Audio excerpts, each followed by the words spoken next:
चलिए स्टार्ट करते हैं अब अपना क्वेश्चन नंबर 27 एक बार फिर आपके साथ। यहाँ पे क्वेश्चन में क्या लिखा हुआ है जरा पहले तो इसको देखते हैं। क्वेश्चन नंबर 27 में लिखा है कैलकुलेट इंटरेस्ट कवरेज रेशो।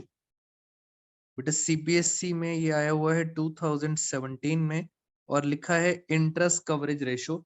तो पहले तो आप जब भी क्वेश्चन पिक करते हैं आराम से सोचो, और अगर नहीं भी याद आ रहा तो बेटा आराम से देखो फॉर्मूलेस। इंटरेस्ट कवरेज रेशो होता क्या है, जब वो आप फॉर्मूला लिखेंगे तो आपको अपने आप समझ आना स्टार्ट हो जाएगा कि हमें कौन सा फॉर्मूला लगाना है। क्वेश्चन नंबर 27 स्कैनर और पूछ रहे हैं interest coverage ratio. Interest coverage ratio, interest coverage ratio का फॉर्मूला होता है, नीचे आता है अमाउंट ऑफ इंटरेस्ट। जी हाँ, ये वही इंटरेस्ट है, डिबेंचर वाला, लोन वाला वही इंटरेस्ट है। और इस इंटरेस्ट को कवर करने के लिए क्या आपके पास कोई प्रॉफिट है, तो ये आता है profit before interest and tax. तो ये था इसका formula PBIT, profit before interest and tax, नीचे आता है अमाउंट ऑफ इंटरेस्ट। और पीबीआईटी कैसे निकलता है, इसके लिए मैंने आपको एक सिंपल से एक चार्ट बताया था, दोबारा से समझ लें। PBIT profit before interest and tax, ये प्रॉफिट बिफोर है इंटरेस्ट और टैक्स के, फिर माइनस करेंगे इंटरेस्ट, पहले इंटरेस्ट माइनस करेंगे, क्या निकलेगा, फिर निकलेगा प्रॉफिट बिफोर टैक्स, और फिर आप सरकार को दोगे टैक्स। टैक्स हमेशा किस पर निकलता है, प्रॉफिट बिफोर टैक्स पर, और लास्ट में आता है प्रॉफिट आफ्टर टैक्स। तो ये दो चीजें आपको समझ आनी चाहिए, पीबीआईटी माइनस इंटरेस्ट, फिर आता है प्रॉफिट बिफोर टैक्स, फिर हम टैक्स माइनस करते हैं और लास्ट में आता है प्रॉफिट आफ्टर टैक्स। फॉर्मूले समझ आ गए, अब आते हैं जरा क्वेश्चन पर, जरा समझते हैं एक बारी। क्वेश्चन नंबर 27 का पहले चल रहे हैं हम ए पार्ट पर। चलिए आराम से देखते हैं। कंपनी के पास नेट प्रॉफिट है, क्या लिखा है ये, बेटा पढ़ो आराम से, आफ्टर इंटरेस्ट एंड टैक्स, यानी जो प्रॉफिट दे रखा है वो इंटरेस्ट और टैक्स के बाद में है, 1,20,000। साफ पता लग रहा है जो प्रॉफिट है वो इंटरेस्ट और टैक्स के बाद में है, यानी ये दिया है 1,20,000। बस सीबीएसई आप बच्चों से इतना ही मैथ्स एक्सपेक्ट करती है, नीचे दिया है ऊपर जाना है, ये नीचे वाली फिगर दे रखी है और आपको ऊपर जाना है, बस इतना कर लोगे बेटा तो इतना ही मैथ्स आना चाहिए। फिर क्या लिखा है, कह रहे हैं rate of income tax, income tax का रेट है 40%। लो सर, मैंने यहां लिख दिया 40%, मगर 40% किसका, 40% पीबीटी का, वो तो सर पता ही नहीं, नहीं पता तो क्या एक्स मान लें, जी सर एक्स मान लेते हैं। प्रॉफिट बिफोर टैक्स को क्या माना, एक्स, उसमें से माइनस करा टैक्स, पीबीटी माइनस टैक्स, तो क्या आया, फॉर्मूला अपने आप बन गया। आई रिपीट, यहां से मैं स्टार्ट कर रहा हूं, profit before tax minus tax is equal to profit after tax. PBT को एक्स माना तो टैक्स कितना है, टैक्स है 40%, 40% किसका, एक्स का। और क्या पीएटी दे रखा है, यस पीएटी दे रखा है 1,20,000। तो ये बेटा क्वेश्चंस बार बार रिपीट हो रहे हैं, जरा सॉल्व करें, 0 से 0 कट गया, 10 माइनस 4, 6 अपॉन में 10 is equal to 1,20,000। Cross multiply, बताइए जल्दी से x कितना आया, x आएगा 2 लाख। तो x क्या निकल आया, x निकल आया 2 लाख। अब बताओ अगर मैं इसका 40% निकालूं तो 40% होता है 80,000। चेक करो, 2 लाख में 80 क्या आ गया, 120, बिल्कुल सही। अब और ढूंढते हैं, आगे क्या ढूंढना है मुझे, इंटरेस्ट। बेटा बार बार यही क्वेश्चंस आ रहे हैं सीबीएसई के अंदर। कंपनी के पास 10% डिबेंचर है 1,00,000 रुपए के, ये 10% होता है इंटरेस्ट, 1,00,000 का 10% होता है 10,000। तो बताइए इंटरेस्ट आया 10,000। बेटा लगाओ दिमाग, ऊपर जाना है, ऊपर रिवर्स। नॉर्मली इंटरेस्ट माइनस होता है, बट जब ऊपर जाऊंगा तो इंटरेस्ट माइनस नहीं, इंटरेस्ट क्या होगा, प्लस होगा। 2 लाख प्लस 10,000, तो फाइनली कितना आंसर आ गया, 2,10,000। यही दो इंफॉर्मेशन मुझे चाहिए थी फॉर्मूले के अंदर। लो सर, दोनों की दोनों चीजें मिल गई। ये आया 2,10,000 और ये आया 10,000 इंटरेस्ट। बेटा ये चीजें बार बार आ रही हैं, इसलिए इस पे टाइम लगाओ इन क्वेश्चंस के ऊपर और जरा इसको सॉल्व करें। इंटरेस्ट कवरेज रेशो, तो ये आंसर आया है 21। बेटा ये आंसर आ गया 21।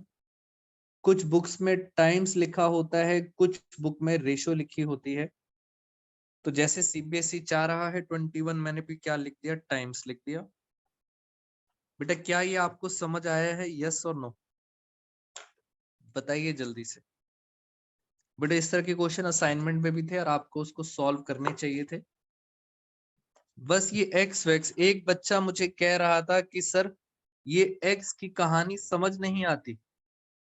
मैंने कहा नहीं समझ आती तो ये लो एक शॉर्टकट। अगर आप बच्चों को एक्स नहीं समझ आता तो ये तो समझ आता है, 40% सरकार को अगर मैं दे दूंगा तो मेरे पास कितना बचेगा। इतना तो समझ सब बच्चों को आता है। अगर 100 रुपए कमाए, 100 रुपए में से 40%, 40 रुपए सरकार को दे दिया, तो मेरे पास प्रॉफिट कितना बचा, मेरे पास प्रॉफिट बचा सिर्फ 60। लो 60% हुआ। इसको अगर आप सॉल्व करोगे तो सीधा आंसर आएगा 2 लाख, जो आपने इतनी मेहनत से किया था। तो जिन बच्चों को ये बात नहीं समझ आती वो शॉर्टकट यूज कर सकते हैं कि 40 के बाद बचा कितना, ये बचा 60%, ये 60% है। तो बस 60 से डिवाइड कर दो, 100 से मल्टीप्लाई, आपके पास मेन आंसर आ जाएगा जो आपको ढूंढना था, 2 लाख। बेटा क्या शॉर्टकट समझ आ गया बच्चों आप सबको? मैं इसके बी पार्ट पे चलूंगा, जल्दी से बताया बेटा, सारे बच्चे फटाफट रिप्लाई करो, बिकॉज मुझे तो सिर्फ आपको क्वेश्चंस कराने हैं, कॉन्सेप्ट आप सब बच्चों को पता है। जल्दी से जी। अब चलते हैं बी पार्ट पर। बी पार्ट, बी पार्ट के लिए मैं आपसे पहले छोटी सी पुरानी डिस्कशन कर लेता हूं एक बारी। बेटा एक पुराना डिस्कशन आपसे करना है और ये बताओ मुझे, ये लो, मुझे पहले एक बात बताओ, 11th क्लास के अंदर, बेटा इस बात को जरा समझना, पहले मुझे बताइए क्या ये पेपर विजिबल है आप सब बच्चों को, क्लियर है क्या लिखा हुआ है? बेटा मुझे बताओ क्या आप सबको क्लियर है क्या लिखा है इसमें?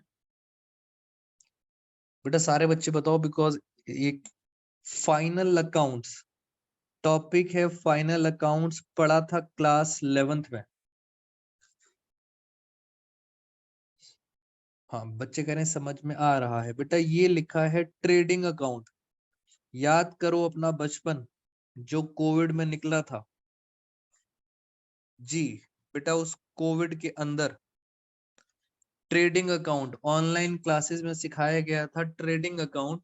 और उस ट्रेडिंग में कुछ इस तरह की बातें होती थी। सबसे पहले आता था ओपनिंग स्टॉक, फिर आता था परचेज। मुझे 11th क्यों पढ़ाना पड़ रहा है अभी आपको समझ आ जाएगा। परचेज में से माइनस करते थे परचेज रिटर्न। क्या आप में से किसी बच्चे को याद है परचेज रिटर्न का एक और नाम भी होता था? बोलो जल्दी से, परचेज रिटर्न का एक और नाम होता था, क्या नाम होता था? कसक, कशिश, स्पंदन, जानवी, तन्वी। वाह बहुत सारे बच्चों को पता है, वेरी गुड। बेटा इसका नाम होता था रिटर्न आउटवर्ड, इसका नाम होता था रिटर्न आउटवर्ड। इधर आता था सेल, सेल में से माइनस करते थे सेल रिटर्न, सेल रिटर्न का नाम होता था रिटर्न इनवर्ड। फिर आता था क्लोजिंग स्टॉक, उसके बाद wages, carriage inward, freight inward, octroi, याद करो इन सबको हम बोलते थे डायरेक्ट एक्सपेंस। तो डायरेक्ट एक्सपेंस आते थे ट्रेडिंग में, इनवर्ड इनवर्ड इनवर्ड डायरेक्ट होते थे।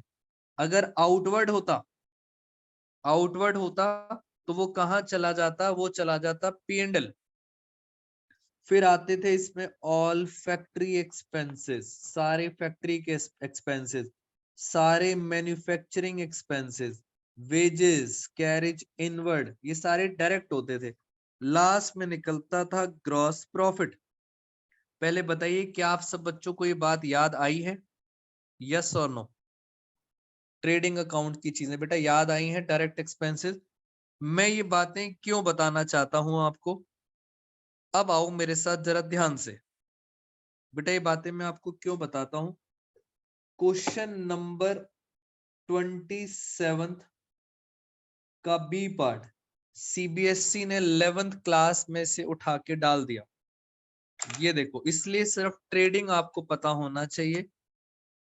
बी पार्ट में लिखा है कैलकुलेट इन्वेंट्री टर्नओवर रेशो। तो जल्दी से बताओ इन्वेंट्री टर्नओवर रेशो का फॉर्मूला क्या था, बोलो जल्दी जल्दी। इन्वेंट्री टर्नओवर रेशो का फॉर्मूला अभी अभी बताया था। इन्वेंट्री है, इसका मतलब एवरेज इन्वेंट्री। पहली बात तो एवरेज आएगी, यस। इन्वेंट्री होती है हमेशा कॉस्ट पर, तो ये होगा कॉस्ट ऑफ गुड्स सोल्ड। और इन दोनों के लिए आसान तरीका है, अगर आप बच्चों को नॉलेज है ट्रेडिंग अकाउंट की, तो बेटा इससे इजी कुछ हो नहीं सकता। इससे आपको 1 मिनट में समझ आ जाएगा ट्रेडिंग अकाउंट से कैसे करना है। यहाँ पे आता है ओपनिंग स्टॉक, मैं फटाफट लिख देता हूँ फॉर्मेट। यहाँ पे आता है क्लोजिंग स्टॉक, फिर यहाँ पे आती है नेट परचेजेस। नेट का मतलब परचेज माइनस परचेज रिटर्न। यहाँ पे आती है net sales, sales minus sales return.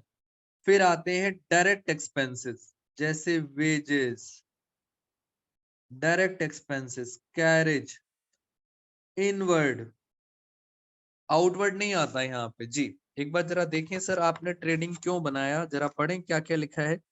कह रहे हैं ओपनिंग है 20,000, क्लोजिंग है 22,000। लो सर लिख दो, ओपनिंग है 20,000, क्लोजिंग है 22,000। आसान तरीका है सॉल्व करने का, ओपनिंग और क्लोजिंग। और चलें जरा क्या क्या लिखा है। परचेज, परचेज है 80,000।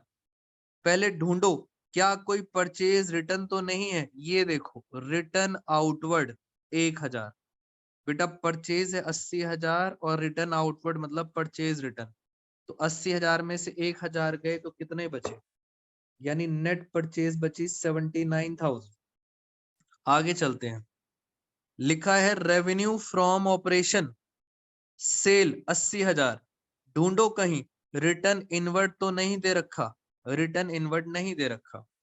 तो net cell revenue from operation सीधा लिख देते हैं 80,000, क्योंकि नेट सेल सेल्स रिटर्न नहीं दे रखी। और देखें जरा क्या क्या बचा। एक बचा वेजेस, कैरेज आउटवर्ड से मतलब नहीं है, आउटवर्ड P&L में जाएगा। क्या इनवर्ड ट्रेडिंग में जाएगा, यस। 9,000 और 4,000, तो मैंने लिखा वेजेस 9,000 4,000। बेटा आउटवर्ड नहीं इनवर्ड चाहिए। और देखें जरा, आउटवर्ड से मतलब नहीं, रेंट से भी मतलब नहीं, सिर्फ डायरेक्ट एक्सपेंसेस में वेजेस और कैरेज इनवर्ड आता है। क्वेश्चन हो गया खत्म। क्या आप बच्चे मुझे बता सकते हैं मेरे पास ग्रॉस प्रॉफिट कितना आया, बताओ जल्दी से। बेटा ग्रॉस प्रॉफिट कितना आया, सोचो। सीबीएसई का क्वेश्चन मैंने आपको 11th क्लास से बताया है कि 11 से कैसे सॉल्व करते हैं, जल्दी बताओ। 80 और 20। एक बच्चे कह रहे हैं सर लॉस आ रहा है। बेटा बताओ जल्दी से, प्रॉफिट आ रहा है या लॉस आ रहा है, बताइए जल्दी से। कह रहे हैं बेटा प्रॉफिट नहीं, बच्चे कह रहे हैं सर इस क्वेश्चन में लॉस आ रहा है। लॉस 20 और 9 और 4 होता है 13,000, 13 और 20 और 90, ये कितना आ रहा है बेटा? बताओ जल्दी से मुझे, कितना आ रहा है? 1,12,000, 1,12,000।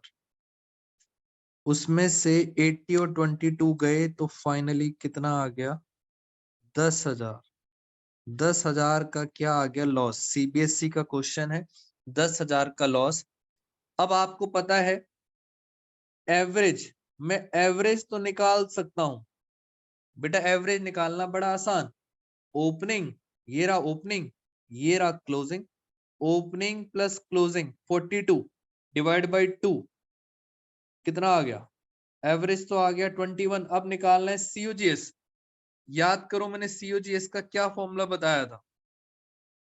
सीओजीएस का फॉर्मूला हमने कुछ ऐसा लिखा था, नेट सेल में से कॉस्ट अगर माइनस करते हैं तो आता है ग्रॉस प्रॉफिट।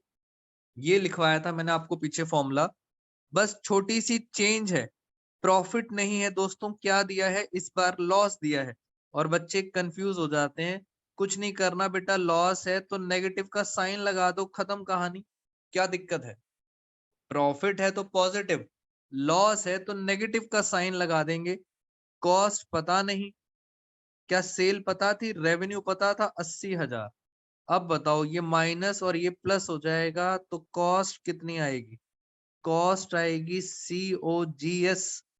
लो सर ऊपर लिख दिया कॉस्ट 90,000।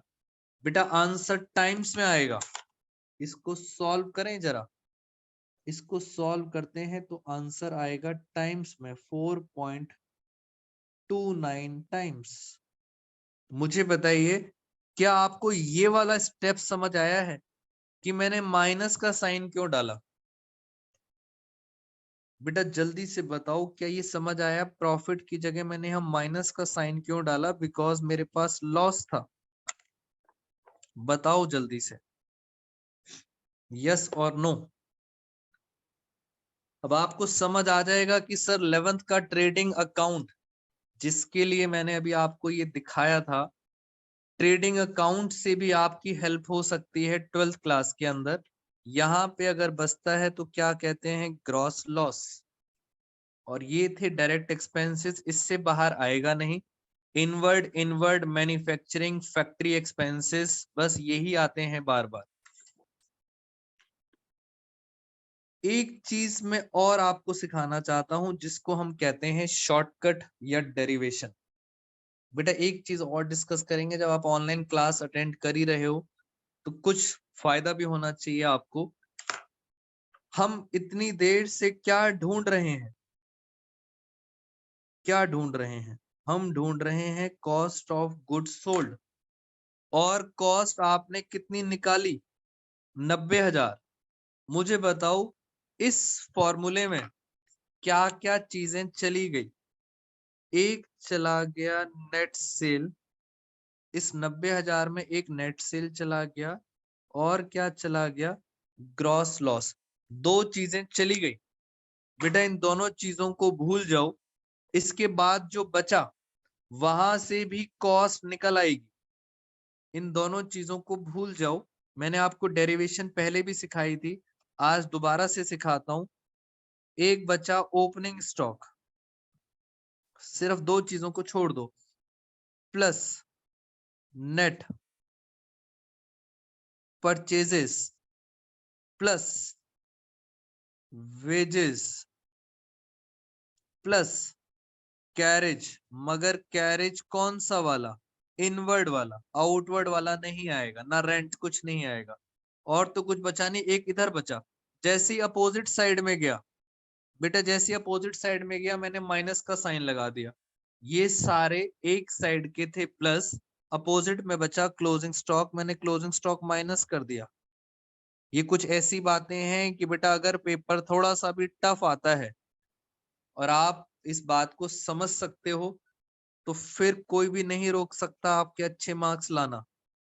बस दिक्कत ये है पेपर तक आप ये सारी बातें भूल जाते हो, इसलिए कोशिश करना दोबारा से इसको रिवाइज करो या कहीं पे लिख लो। मैंने क्लोजिंग स्टॉक माइनस क्यों करा है बेटा, क्योंकि क्लोजिंग स्टॉक अपोजिट साइड में है। सॉल्व करो, क्या आंसर 90 आ रहा है?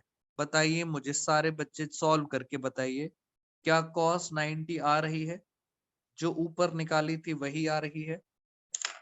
तो बेटा ये बेनिफिट होता है ऑनलाइन क्लास के अंदर कि मैं आपको कुछ डेरिवेशन, कुछ इंपॉर्टेंट चीजें भी आपको दिखा सकता हूं।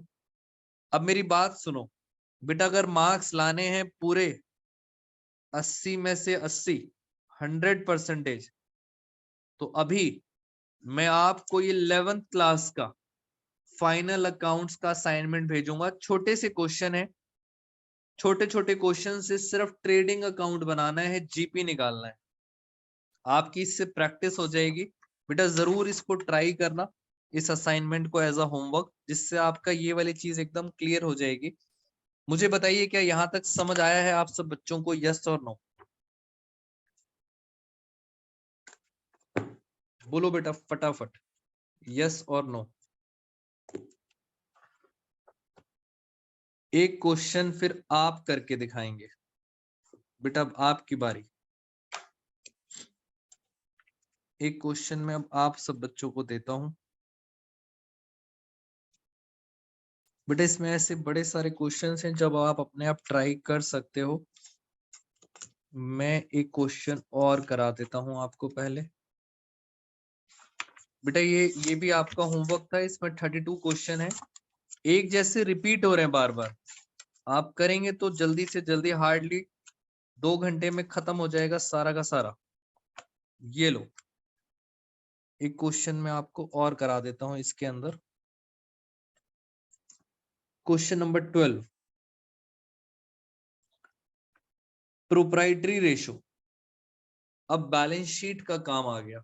प्रोप्राइटरी रेशो, प्रोप्राइटरी रेशो का फॉर्मूला क्या था, इसी में आपको दिखा देते हैं। प्रोप्राइटरी रेशो का फॉर्मूला होता है शेयर होल्डर फंड अपॉन में टोटल असेट्स। टोटल असेट्स जरा देखें शेयर होल्डर फंड कैसे निकलता था, उसके लिए बनानी पड़ेगी बैलेंस शीट। क्या मैं यहीं पे बैलेंस शीट बना देता हूं बेटा? टोटल असेट्स तो आप ये देखो, ये नॉन करंट असेट्स और करंट असेट्स, ये क्या हो गए? टोटल। तो टोटल असेट्स तो आपको पता चल गया, टोटल असेट्स कितना आ गया? 4,50,000। टोटल यहाँ का भी टोटल और यहाँ का भी टोटल कितना आएगा? 4,50,000। तो टोटल असेट्स तो पता चल गई। करंट लायबिलिटी यहाँ पे क्या क्या आता था? यहाँ पे आता था शेयर होल्डर फंड, फिर आता था नॉन करंट लायबिलिटी और फिर आता था करंट लायबिलिटी। करंट लायबिलिटी पता है 50,000 है। लॉन्ग टर्म बोरोइंग और लॉन्ग टर्म प्रोविजंस बेटा, बैलेंस शीट अगर याद है तो दीज बोथ ये होती है नॉन सीएल। 2 लाख और 1 लाख, 3 लाख, 3 लाख है नॉन सीएल। बताओ शेयर होल्डर फंड कितना होगा? 4.5 लाख में से 3.5 लाख गए तो कितना बचा? 1 लाख। तो शेयर होल्डर फंड होगा 1 लाख। आप आंसर चेक करो, 1 लाख शेयर होल्डर फंड है और टोटल असेट्स है 4.5। बेटा बैलेंस शीट की हेल्प से बहुत जल्दी बन जाएगा क्वेश्चन, इतना टाइम फॉर्मूलेज याद करने की जरूरत नहीं है। सीधा बेटा बैलेंस शीट बनाओ, इजी काम करो। और देखते हैं जरा इसके अंदर।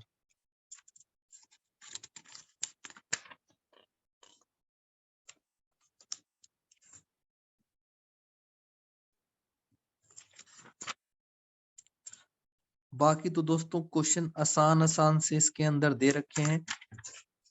एक बच्चा कह रहा था कि सर मुझे एक बार क्वेश्चन नंबर 1 करा दो, स्कैनर का क्वेश्चन नंबर 1। इसके अंदर दोस्तों एक छोटा सा टॉपिक रह गया है बस रेशो का, बाकी ऑलमोस्ट पूरा कवर है। क्वेश्चन नंबर 1 आप सब बच्चे पढ़ेंगे और आज की क्लास का ये लास्ट क्वेश्चन रहेगा। क्वेश्चन नंबर 1,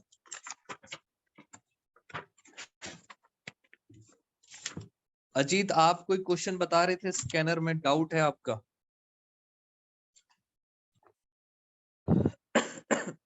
हम चलते हैं क्वेश्चन नंबर 1 पर।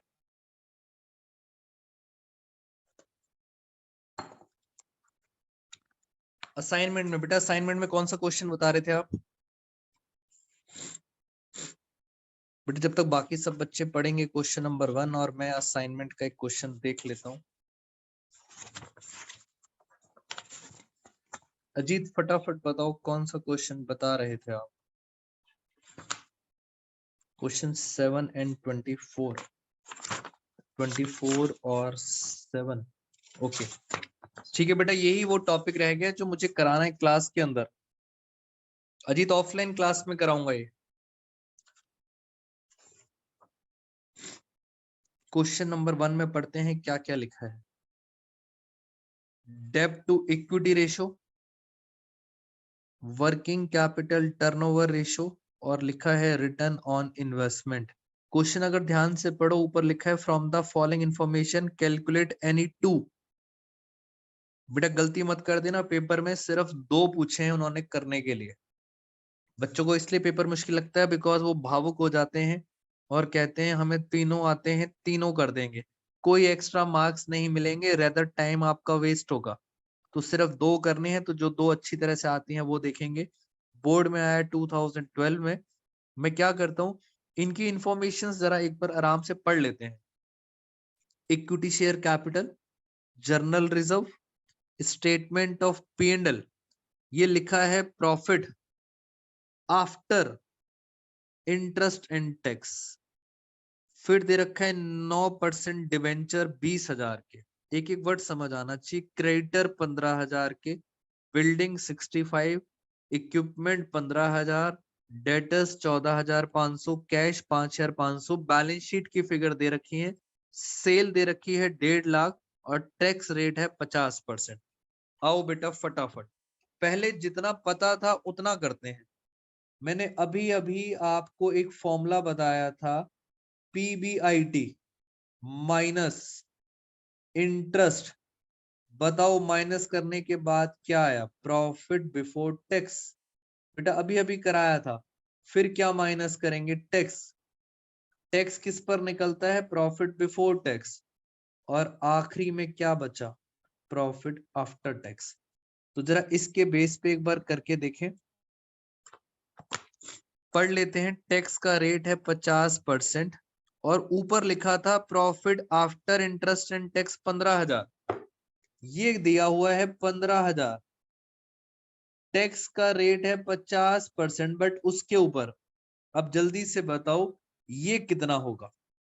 बेटा एक तरीका तो है x मान लो और 50% उसका निकाल दो। मैंने पीछे आपको करके दिखाया था।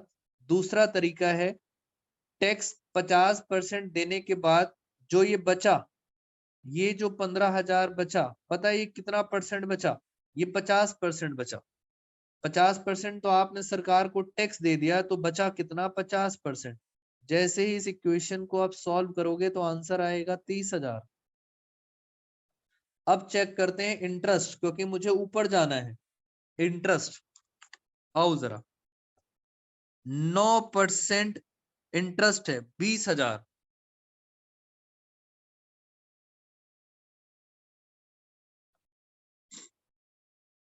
9%, 20,000 का 9%। बेटा ये कितना हुआ? ये हो गया 1,800।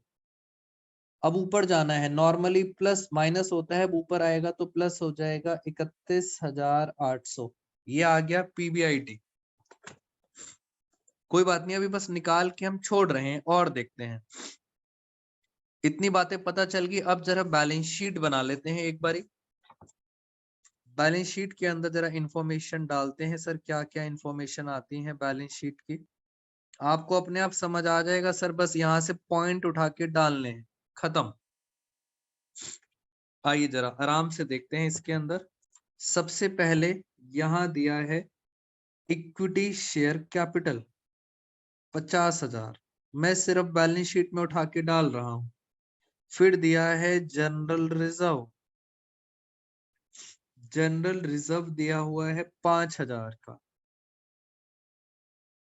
फिर दिया है प्रॉफिट एंड लॉस, प्रॉफिट दिया हुआ है आखिरी में 15,000। और देखते हैं जरा, 9% डिबेंचर, डिबेंचर्स दे रखे हैं 20,000 के। और क्या दे रखा है, और दे रखे हैं क्रेडिटर्स, सीधा सीक्वेंस वाइज दे रखे हैं सीबीएसई ने। क्रेडिटर्स 15,000। इधर चलते हैं, land and building, land and building 65,000। फिर दिया है इक्विपमेंट, सारी असेट है, इक्विपमेंट है 15,000, मैं सिर्फ असेट्स लिख रहा हूं। फिर दे रखा है डेटर, डेटर्स हैं 14,500। फिर दे रखा है कैश, कैश दे रखा है 5,500। ये रहा दोस्तों क्वेश्चन, बाकी सारा खत्म हो गया। मैं वैसे ही नॉलेज के लिए पूछ रहा हूँ, मैंने कभी क्वेश्चन सॉल्व नहीं करा। क्या ये बैलेंस शीट बराबर आ रही है? अगर आ रही है तो बहुत अच्छी बात, नहीं आ रही तो दोस्तों हम अभी कुछ कर नहीं सकते, क्योंकि सीबीएसई में फिगर्स इतनी दे रखी हैं। क्या ये बैलेंस शीट बराबर आ रही है, कुछ चेक करके देखते हैं। इनको जरा चेक करें, नहीं आ रही। 50,000 और 20,000, ये इसको कहते हैं, this is called share holder fund. ये आ रहा है 70,000। दिस इज कॉल्ड, ये है आपकी नॉन करंट लायबिलिटी, और ये है करंट लायबिलिटी। 70,000 और 20,000, 1,05,000, ये हैं दोस्तों दोनों, ये हैं करंट असेट्स, और ये हैं दोनों नॉन करंट असेट्स। तो ये 65 और 15, और ये कितना आ रहा है 20,000। ये टैली नहीं कर रहा, नहीं कर रहा तो कोई दिक्कत नहीं है। अब हमें क्या क्या करना है, मुझे ये बताओ, क्या आप मुझे बच्चे बता सकते हैं वर्किंग कैपिटल का फॉर्मूला क्या होता है? बेटा बताओ जरा, वर्किंग कैपिटल का formula current assets minus current liability. अब ढूंढो, मैंने तो ढूंढ के बता दी। डेटर्स आते हैं ट्रेड रिसीवेबल में, कैश आता है कैश एंड कैश इक्विवेलेंट। मैंने कहा था आपको बैलेंस शीट आपको पूरी याद होनी चाहिए। तो करंट असेट्स का टोटल आ रहा है 20,000। करंट लायबिलिटी में क्रेडिटर्स आते हैं ट्रेड पेबल, मैंने 15,000 माइनस कर दिया, तो वर्किंग कैपिटल कितना आ गया 5,000। और खत्म। जरा लगाएं फॉर्मूले फटाफट। ये देखो, पहला फॉर्मूला डेप्ट इक्विटी रेशो, डेप्ट इक्विटी रेशो। पहले क्या लिखा है डेप्ट, बाद में क्या लिखा है इक्विटी, बन गया फॉर्मूला। डेप्ट का मतलब होता है नॉन सीएल, बेटा डेप्ट का मतलब होता है नॉन सीएल, और इक्विटी का मतलब होता है शेयर होल्डर फंड। कितना है ये 70,000। तो आंसर आया 2:7। आप चाहें तो इसको छोटा कर सकते हैं। दूसरी रेशो दे रखी है working capital turnover ratio. Turnover ratio का आंसर आता है टाइम्स में, फॉर्मूला RFO अपॉन में, अपॉन में आएगी वर्किंग कैपिटल। बेटा सब कुछ पता चल चुका है। सेल, सेल क्वेश्चन में दे रखी थी 1.5 लाख रुपए, और वर्किंग कैपिटल अभी अभी निकाला आपने 5,000। तो कितना टाइम्स आ रहा है, ये आ रहा है 30 टाइम्स। बेटा ये आ गया 30 टाइम्स, मैंने सॉल्व कर दिया। और लास्ट रेशियो है ROI। ये लो जरा ROI, बेटा बिजनेस स्टडी में बहुत इंपॉर्टेंट रेशियो है ROI। इसका फॉर्मूला, इसका फॉर्मूला था PBIT। अब आपको समझ आया होगा हमने ये क्यों निकाला था PBIT। अपॉन में कैपिटल एम्प्लॉयड इनटू 100। PBIT थी 31,800 इनटू 100। कैपिटल एम्प्लॉयड कैसे निकालते हैं? कैपिटल एम्प्लॉयड का फॉर्मूला होता है share holder fund plus non CL. मैंने आपको डेरिवेशन करके भी सिखाया था, 70 और 20 90,000।